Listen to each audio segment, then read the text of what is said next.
Do you know what schadenfreude is? I don't even know if I'm saying that right. Let's go to YouTube to see how to pronounce this word. Schadenfreude.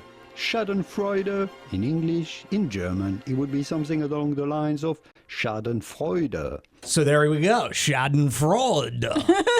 All right. So what does that word mean? That is whenever you experience pleasure from somebody else's misfortune. Oh. So not necessarily a very nice thing, but No. I think we all have that. I know for me, I just experienced some schadenfreude the other day. There's this girl that I follow on... Tell us about it. Yeah, I'm going to. I follow her on Snapchat. I think she lives in Ohio or something. I don't know how I came to follow her, but she's like the worst person. A few weeks ago, she was complaining about a coffee that she got from someplace and was just acting like the person was the biggest idiot in the world because they forgot to put whipped cream on it. Yeah, Like it ruined her day, and she was like getting an attitude on her Snapchat video, just being mega obnoxious about missing out on the whipped cream. And I got news for you, sister. Whipped cream, last thing you need in your life. Well, to be honest. I mean, we don't want to bring on our own schadenfreude. Well, I'm just saying. Just saying. Well, anyway, then a few days later, I saw she posted about her boyfriend, who she's been all posting all lovey-dovey about. Mm-hmm. He was apparently getting some pictures from somebody, and she dumped him for receiving the pictures from another girl.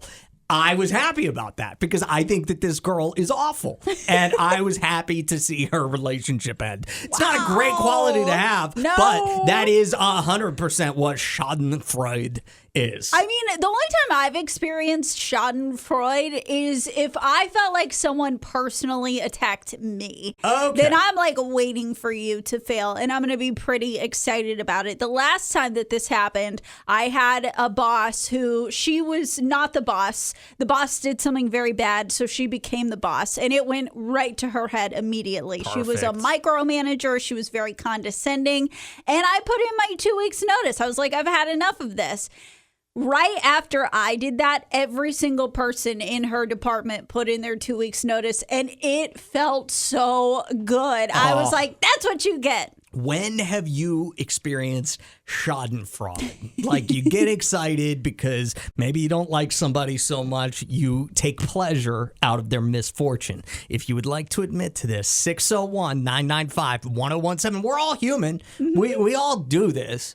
It's just, are you brave enough to admit to it? Every once in a while, we try to teach you something, like maybe a new word, schadenfreude. Schadenfreude. Schadenfreude. Yes. However you say it, what it means is it's that feeling of joy, that good emotion, that pleasurable feeling you get whenever you see somebody else go through something bad. Mm-hmm. It's like wanting bad things to happen to people and then feeling good about it. And I think we're all probably guilty of it. 601-995-1017. It's not really nice to think about, but I am imagining Spencer Pratt and Heidi Montag. I'm sure them, like, I'm not happy that they lost their house. But they're being very obnoxious and acting like they're the only victims when other people are in way worse situations than them, and there's no sympathy for those people. Yeah, like, I'm not happy about their house burning down. I'm happy about them not having any more money. Like, yes. That is making me happy, but then I'm getting sad all over again whenever I find out they made like 6 figs in a month on TikTok or something ridiculous. So when do you experience schadenfreude? 601-995-1017. Good point from Olivia on the text line. She says she thinks that's why people watch reality TV. She's nobody's watching 90 Day Fiance for the feel-good love stories. And I totally agree. I got into a conversation with one of our coworkers where they were like, I watch reality TV for pretty people. I'm like, no, I watch show you ruin your life. Like, that's what you're getting paid big money to do, is I want to see you ruin your life. That is so funny. 601-995-1017. When have you experienced joy seeing something bad happen to somebody else? This had to feel good. Joe says, my soon-to-be finalized ex-wife got a DUI while out with the dude she left me for less than a week after she dropped the news and moved out. That has to feel amazing. Yeah, I mean, I would certainly feel some schadenfreude. 601-995-1017. Do we have anything else on the text line, Allison? Gina says, my brother and I were waiting in line for a pony ride when a woman shoved us out of the way so her kid could get in front of us. While I was standing there imagining feeding the lady to a pony, blammo, bird poops on her head. If she hadn't shoved us, that would have been me. That's awesome. I know.